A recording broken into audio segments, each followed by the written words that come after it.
नमस्कार दोस्तों, बहुत इम्पॉर्टेंट टॉपिक है। अगर आप किसी बैंक में काम करते हैं या आपका कोई प्रिय बैंक में काम कर रहा है, बैंक चाहे प्राइवेट बैंक हो चाहे पीओसी बैंक हो, और इस चीज़ को आपको शेयर करना है। बहुत प्रैक्टिकल वीडियो है एंड ये ट्रिगर हुआ है, हाल ही में डेटा आया है। मेरी कंसल्टेशन में तो प्रॉब्लम आ ही रही थी बैंक एम्प्लॉयज़ की, और अगर आप बैंक एम्प्लॉय है तो प्लीज़ अपने ग्रुप्स पे भी शेयर करिएगा। 25% एट्रिशन रेट है एंड आरबीआई को चिंता भी है इस चीज़ से। एट्रिशन रेट बहुत हाई है। इसमें बैंक्स को क्या करना है वो भी मैं बताऊंगा, आप एम्प्लॉय हैं वो भी बताऊंगा। प्रैक्टिकली एडवाइस रहेगी, पॉलिटिकली करेक्ट नहीं लगेगी, लेकिन फिर भी बतानी ज़रूरी है समाज का भला करने के। तो स्टार्ट करते हैं। बहुत प्रैक्टिकल चीज़ बताने वाला हूँ, प्लीज़ ध्यान से आप सुनिएगा इस चीज़ को, बहुत इम्पॉर्टेंट है। बहुत स्ट्रेस है बैंक के अंदर। क्यों है? क्योंकि बैंक अपने एम्प्लॉयज़ को सेल्समैन की तरह यूज़ कर रहा है प्रोडक्ट्स को बेचने के लिए, और भयंकर टारगेट्स बने हुए हैं और वर्किंग आवर्स बहुत ज़्यादा हो रखे हैं, इम्प्रैक्टिकल ग्रोथ टारगेट्स हैं, और जो मेल एम्प्लॉयज़ हैं वो अंडर ट्रिमेंडस स्ट्रेस है। एंड फीमेल, अब बोलेंगे नहीं इसमें जेंडर कैसे, फीमेल एम्प्लॉयज़ को आप बैंक में जाएंगे वो फिर भी मंडेन काम करती दिखेंगी। नोट गिन रही हैं टेलर पे, रिसेप्शन पे हैं, कस्टमर उसमें हैं या अकाउंट ओपनिंग के अंदर हैं। स्ट्रेस तो ऑफकोर्स उनको भी है, लेकिन नंबर ऑफ मेल एम्प्लॉयज़ ज़्यादा भाग रहे हैं, क्योंकि उनने सारे उड़ते तीर ले रखे हैं कामों के, या उन्हें मिल रखे हैं, आप ये वर्ड यूज़ कर लो जो कि उनका स्ट्रेस फैक्टर बहुत ज़्यादा है। तो उनको सलाह क्या है कि जो भी आपकी सैलरी है, प्रैक्टिकल एडवाइस बता रहा हूँ, अपने ही बैंक के प्रोडक्ट्स को आपको बेचना है, पर बैंक के एम्प्लॉय मत बनो, क्योंकि उसमें आपको फायर होने का स्ट्रेस नहीं है, और ओन टाइम ओन टारगेट करोगे आप लाइफ में, अपना टाइम और अपने टारगेट्स। आप एमफी का एग्ज़ाम पास करें, म्यूचुअल फंड वालों का होता है एएमएफआई वाला एग्ज़ाम पास करें, म्यूचुअल फंड बेचें। आईआरडीए का एग्ज़ाम पास करें, इंश्योरेंस बेचें, आप हेल्थ इंश्योरेंस बेचें, आप जनरल इंश्योरेंस बेचें, आप होम लोन बेचें, आप अपने सारे फाइनेंशियल प्रोडक्ट्स होते हैं उनको बेचें, और बहुत बढ़िया काम निकल जाएगा आपका। एक दो इंश्योरेंस महीने की बेच दी, एक दो लोन करा लिया, दो तीन अपना म्यूचुअल फंड का कुछ बेच दिया, 5-10 लोगों की एसआईपी करा दी, और कहीं फिनेंशियल अवेयरनेस प्रोग्राम करा दिया। ये सब चीज़ों को मैं प्रैक्टिकली सिखाता हूँ। तो आपकी उस 40, 50, 60, 70, 80, 90 हज़ार वाली नौकरी, इससे ऊपर नहीं आए बैंक में, कोई 3 लाख नहीं कमा रहा। सीनियर पोजीशन, मिडिल पोजीशन वाले तो अपना खून चूस रहे हैं, फालतू में चुसवा रहे हैं, और नीचे वालों को नहीं जीने दे रहे। ये मॉडल ही है। Bank should just have employees to maintain the server, engineers only. बाकी ये वाले मॉडल पे जाना पड़ेगा। बेवकूफ़ी की इंतहा हो चुकी है, बुरा हाल है। कोई बैंक विशेष में पॉइंट आउट नहीं करना चाह रहा, सारों में ये हाल है। क्या मैं सही बोल रहा हूँ? तो प्लीज़ कमेंट सेक्शन में लिख देना कि हाँ जी, मैं ही वो बैंक का एम्प्लॉय हूँ जिसका रोज़ खून चूसा जाता है। छोड़ दो यार नौकरियाँ। ये नया साल आ रहा है, अब ये मतलब इतनी जलालत सहन नहीं करनी है कि ले लो मेरी नौकरी चली जाएगी। मतलब सारों का ऐसा स्ट्रेस हो रखा है, जो जब पुरानी पिक्चरों में नहीं होते थे, विलन वो हीरो की माँ को बुला के कनपट्टी पे बंदूक रख देता था कि नाउ तुझे ऐसे करना है। उस स्ट्रेस में जी रहे हैं सारे के सारे एम्प्लॉयज़। हमने ऑलरेडी देखा है अलग सोशल मीडिया पे भी कि कितने वो रिकॉर्डिंग्स जो होती हैं ऑनलाइन जूम वगैरह की, या जैसे वो मैनेजर डांट रहा है गंदी तरह से और सब सुन रहे हैं, why targets are not complete, why. अरे चांद तक पहुंच जाएंगे क्या तुम्हारे बैंक? इंडियन इकोनॉमी 6-6.5% पे ग्रो कर रही है, तो तुम्हारा बैंक क्या 30% पे ग्रो करेगा? सारे बैंक के सारे एम्प्लॉयज़ हैं, वही लोग हैं, सेविंग्स रेट्स नीचे जा रहे हैं, इन्फ्लेशन हाई है, तो को पलट के मुंह पे क्यों नहीं बोलने वाला होता कि भाई तू एक चीज़ बता, तेरी सेविंग्स बढ़ गई मैनेजर साहब, तेरी इन्वेस्टमेंट बढ़ गई, तो यहाँ करते ही रहे क्या? बढ़ता ही रहेगा क्या? नहीं, उस बैंक वाले का तुम्हारा जो at the end of the day it's a plain vanilla financial product. Any Tom Dick and Harry can sell, any Tom and Dick and Harry can monitor. What is so specialise चीज आप ये कर रहे हो? एक bank बेच रहा है म्यूचुअल फंड, दूसरा भी वही म्यूचुअल फंड बेच रहा है। बेच किसके रहे हैं? इंडियन स्टॉक मार्केट के स्टॉक्स के बेच रहे हैं। फिर उनके वो आपके जितने डीमैट अकाउंट वाले हैं वो उनसे भी compete कर रहे हैं। अरे केक तो इतना ही है ना भाई, वो कितनों में काट लोगे? चिल्लम चिल्ली करने से क्या उसके घर से अकाउंट खोल के आ जाएगा? किसी ने अकाउंट खोल लिया एक बार एक बैंक में और खोल लिया तो खोलता ही रहेगा क्या? जो 18 साल के बच्चे हो रहे हैं वही तो नया अकाउंट खोलेंगे। 25 साल वाले जिसने एक में खोल लिया वो एक और में खोल लेगा, एक और में खोल लेगा। कितने अकाउंट खोल सकता है कोई आदमी? तो प्रैक्टिकल क्यों नहीं होते बैंक वालों को बताओ, शांति से क्यों नहीं होते? पीएसयू वाले भी नहीं जीने दे रहे। हालत तो ये है कि आप सोचो कि सरकार का काम है, उनकी अपनी स्कीम में अपने टारगेट। हर जगह जूनियर एम्प्लॉय बैंक के अंदर मतलब ऐसा है कि बस उसको ये नहीं पता कि बस मैं क्या करूं गुरुजी, नौकरी लग गई, घर वाले अब छोड़ेंगे नहीं। दूसरे फंसाने के ये इनको सस्ते लोन देने वाले तरीके हैं। एक बार सस्ते लोन में बैंक वाले को ईएमआई दिला दो, फिर वो लिक्विड ऑक्सीजन में आ गया है, ना जी पाएगा ना मर पाएगा और अपना जीवन चलाता रहेगा।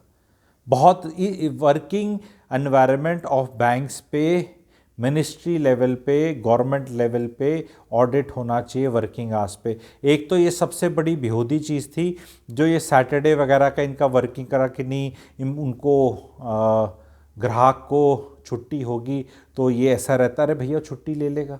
सैटरडे की अगर दे रहे हो तो फिर बैंक की ट्यूसडे को कर दो, अगर ट्यूसडे को नहीं आते कभी हाफ डे कर दो। कहीं तो उसके नंबर ऑफ आवर्स को कंट्रोल करके रखो ना आप, किसी तरह तो दो। 50% बैंक एम्प्लॉयज़ को दे दो और सैटरडेज ऑफ, 50 को जिनको बुलाते हैं उनको ट्यूसडेज दे दो। भाई मतलब 5 दिन से ज़्यादा मत काम कराओ दुनिया का जिस तरह बन रहा है। यहाँ जापान जा रहा है 4 दिन की तरफ, हम जा रहे हैं 6 दिन की तरफ, और उसमें भी पूरा नहीं पड़ता हो रहा। संडे का अभी हाल ही में एक वायरल अगेन हुआ था, वो तो पीएसयू बैंक का था, सरप्राइजिंग। उसने फ़ोन नहीं उठाया, उसको सस्पेंड कर दिया। फिर ट्विटर पे, सोशल मीडिया पे हल्ला मचाई करा तो 2 दिन में उसको फिर वापस सस्पेंशन को रिवोक कर लिया। इतनी विम्स एंड फैंसीज चल रही है सीनियर मैनेजमेंट की या मिडिल मैनेजमेंट की, जो अपने आप को जो भी कहते हैं।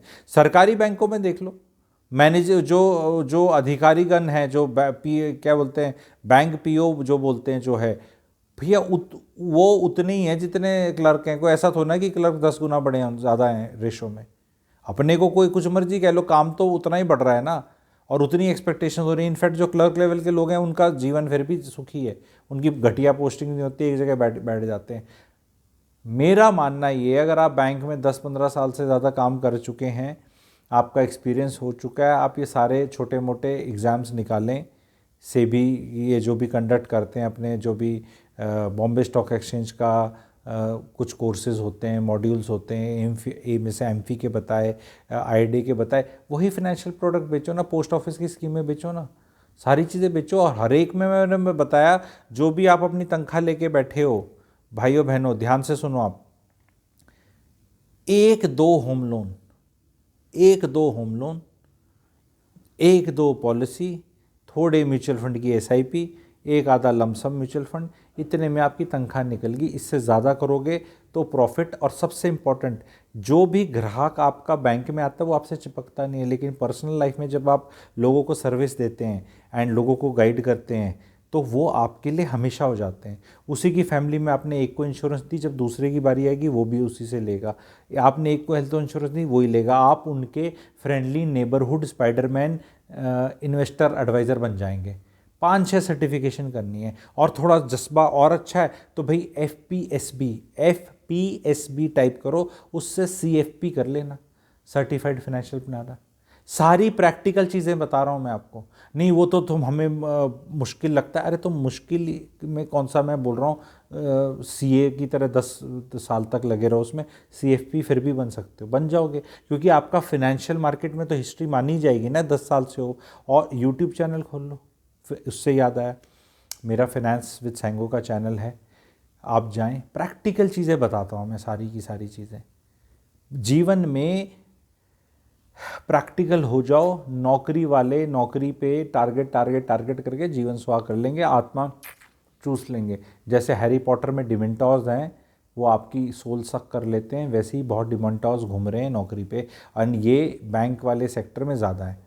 नहीं ऐसे तो फिर कौन काम करेगा? अरे सारे मेरे सब्सक्राइबर होना है, सारे मेरी एडवाइस सुना लेते हैं। मैं, मेरे साथ गुरुजी के साथ आप जुड़े हैं, आप सुन रहे हैं, आप एडवाइस सुन रहे हैं। जिसको करना करेगा, मजबूर लोगों को जाने दो ना, जो बहुत ही, क्योंकि बहुत जो मजबूर है उसको तो तनख्वाह उसको रिलैक्स कर देगी। प्रॉब्लम ये हो रहा है कि उतनी तनख्वाह नहीं है जितना आत्मा चूस जा रही है। स्पेशली 10 साल के बाद ऐसा कोई रहता, हर महीना कैसे टारगेट कंप्लीट करोगे यार?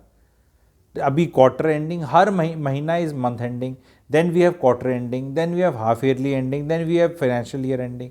और कैलेंडर ईयर एंडिंग, फिर ये टारगेट पे टारगेट, टारगेट पे टारगेट। यार ऐसे नहीं चलता, कोई ऊपर जवाब देने को नहीं है, उल्टा जवाब नहीं फेंक सकते, जवाब फेंकोगे तो वहीं पे आपकी नौकरी पे गाज गिरेगी। तो इस इतने ज़्यादा एक तरह से मैं कहूँगा ब्लैकमेल में क्यों, आप बताएं आपका क्या विचार है? ये आवाज़ उठनी चाहिए नहीं उठनी चाहिए? ये समाज में जाना चाहिए। अगली बार when you go to a bank person, understand what pains he is. जब वो आके आपको हार्ड सेलिंग करने की कोशिश करता है, इस चक्कर में, इन टारगेट्स के चक्कर में, because that's why I want the government to take संज्ञान, जबरदस्ती उल्टे सीधे प्रोडक्ट चिपका दिए जाते हैं, क्योंकि इतना हैकल करते हैं कस्टमर। एज ए कस्टमर, मैं इन्फॉर्म्ड कस्टमर हूँ, मैं बैंक में जाता हूँ, मैं तो कभी कोई काम, सब कुछ तो वैसे ही हो जाता है, लेकिन मान लो कभी जाना पड़ जाए, यार ऐसे मैं बता रहा हूँ जैसे चिपट नहीं जाते, जैसे आप कहीं चले जाओ, मैं क्या वर्ड यूज़ करूँ, मतलब चलो थोड़ा अच्छा यूज़ करूँ तो पहाड़गंज साइड से निकलो करो, auto auto auto, taxi taxi taxi, auto auto auto. अरे क्यों बता रहा है यार तू, क्या पीछे पड़ा हुआ है? मैंने इंश्योरेंस ले ले, ये ले ले, वो ले ले, ऐसे ले ले, वहाँ इन्वेस्ट कर ले। अभी ये सबसे बड़ी वो है, वो मतलब एम्प्लॉय ही वहाँ चिपटा रखे हैं। इस तरह माल नहीं बिकेगा आप कस्टमर के ऊपर। एंड सीनियर सिटीजन्स को तो मैं देखता हूँ, जान पहचान में मेरी कभी कंसल्टेशन होती है, बातचीत होती है, वो इतने प्रोडक्ट चिपका दिए होते हैं, उसका कोई हिसाब नहीं रख सकता। ये वाला आप अपने पोतों के लिए यूज़ कर लो, ये उनकी एजुकेशन, ये children saver plan, this plan, that plan, old age, पता नहीं क्या क्या टंटे बना रखे हैं। ये बहुत मिस सेलिंग हो रही है इस प्रेशर की वजह से। ये प्रेशर हटना चाहिए, ये टारगेट हटने चाहिए, जिसको जो लेना है अपना ले लेगा। That is my message. और नौकरी नहीं हो सकती मेरे हिसाब से, अगर आप 20 साल नौकरी कर लेंगे बैंक में, मुझे नहीं लगता इसमें आप किसी बीमारी से बचेंगे। मतलब बीपी की और इस तरह की जो कॉमन डिजीज़ होती हैं, ये मेरे को ऐसा लग रहा है, बिकॉज ये केसेस बहुत ज़्यादा आ रहे हैं। एंड बैंक वालों के लिए तो आवाज़ बैंक वाले उठाते डरते हैं जो खुद काम कर रहे हैं। मेरे जैसे कोई यहाँ सामाजिक मुद्दे उठाने के लिए चैनल बना है एंड प्रैक्टिकल बातें करने के लिए बना है। कोई बैंक का प्रॉफिट इतना ग्रेट नहीं हो रहा। बैंक का profit is directly linked to the general health of the economy. Yes, economy will grow at 6.5-7%, तो बैंक का आप लगा लें नॉमिनल जीडीपी से थोड़ा ज़्यादा 14-15% हो जाएगा। आप उसको 20-21-25 की तरफ नहीं ले जा सकते। एंड वो नीचे एम्प्लॉय तो इतना इतना टाइट करता है, फिर उल्टे सीधे लोन ऊपर से। हमने हिस्ट्री देखी है, एक प्राइवेट बैंक था जिसकी एक मैडम होती थी सीईओ, और वो कितना किस किस को लोन दे दिए थे और क्या चला आप लोग को पता है। मतलब यहाँ तो एम्प्लॉय सबसे छोटा अपना खून चुसवा के 54-58 और ये स्कीम ले लो, 1000-10,000, ये इंश्योरेंस, ये वो ले लो, बेच रहा है, और ऊपर से हज़ारों करोड़ों के लोन ही दे दिए किसी को। वो फिर राइट ऑफ होते फिर रहे हैं, एनपीए बनते फिर रहे हैं। आप ये देखो ना, ये जाती नहीं है जूनियर एम्प्लॉयज़ के साथ कि तुमसे तो 54-58 बिचाएंगे, और वो जो बच जाएगी। एक वो कौन सा पीएसयू बैंक था जिसके 12,000 करोड़ लेके भाई गए हुए हैं हमारे, जिनका नाम NI से स्टार्ट होता है, 12,000 करोड़। कर लो उनके एम्प्लॉय टारगेट मीटअप, तुम्हारा फुफ्फा 12,000 करोड़ लेके चला गया, कर लो उससे रिकवर। एक वो गया था, और दूसरा एक और लेकर गया, उसके एसेटी बेचे जा रहे हैं, अभी तक उसके पूरे नहीं हो लिए। ये बड़े बड़े मछली तो ऐसे इनके लोन माफ़ हो जाते हैं। भाई जब बैंकों ने लाखों करोड़ों के, मैं ये कह रहा हूँ पॉलिटिकल मुद्दा बनता है कि लाखों करोड़ों के लोन माफ़ करे, ओ भाई मैं, वो जो पॉलिटिकल मुद्दा है, ठीक है, जो तुम लाखों करोड़ों के तुमने लोन माफ़ कर दिए तो कि तुम्हारी फूट रही थी, उनको दिए थे, बिजनेस ड्यू डिलिजेंस नहीं किया था, टॉप मैनेजमेंट इन्वॉल्व नहीं है इसमें, सीनियर लोग इन्वॉल्व नहीं है। कौन बैंक का एम्प्लॉई है जो हज़ारों करोड़ों के लोन दे सकता है? जो टाई लगा के घूमते लड़के 25-30-35 साल वाले, वो तो नहीं देते ये हज़ारों करोड़ के लोन।